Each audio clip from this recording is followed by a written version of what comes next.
એ પરિવારમાં કે જે પણ વ્યક્તિ નાઈ લે એટલે પછી એને ત્યાં ચૂલા પરથી બીજી એક ડોલ પાણી ભરી લાવવાની અને એ ડોલ પાછી બાથરૂમમાં મૂકી દેવાની. આ ઘરના સભ્યોને આ ટેવ.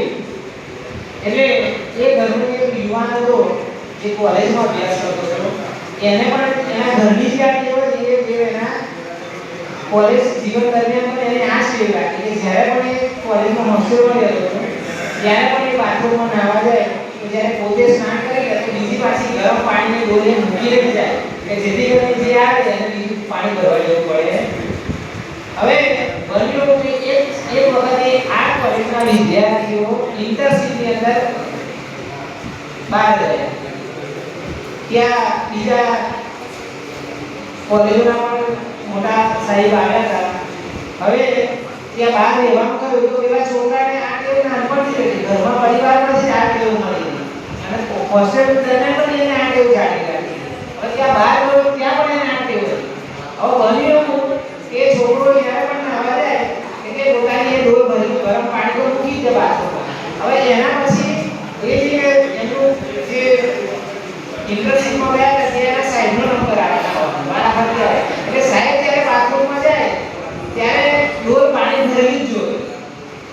એટલે એમને થાય કે કોઈ તો વ્યવસ્થિત છે આ જે બાથરૂમમાં નાહવા માટે આવે છે એ થોડો સંસ્કાર અને વિવેક જેવો છે.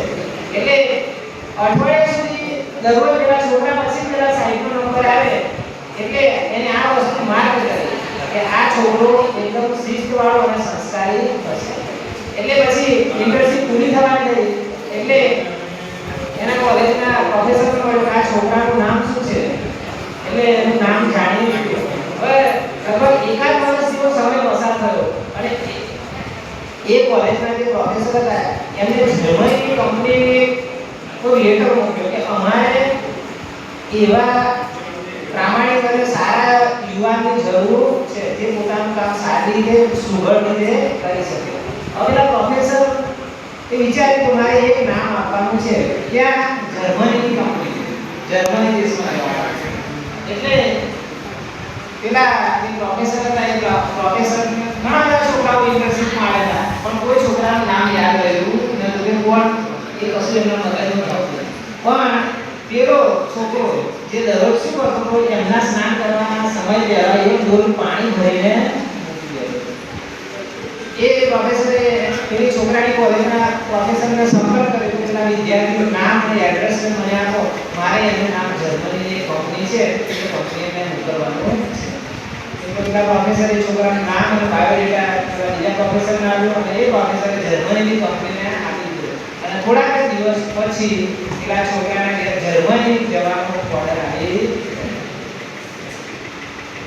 કેટલી ટેવ સારી! ખાલી એ છોકરાએ શું કામ કર્યું હતું એના જીવનમાં ખાલી દૂધ બધું પાણી બાથરૂમમાં મૂકી દીધું કે મારા પછી જે આવે એને પણ આ સુવિધા મળે. એટલે નાનપણની અંદર એક સારી ટેવ જ્યારે વિકસે ત્યારે જીવનમાં કેટલો બધો ફાયદો કરાવી જાય આપણને ખબર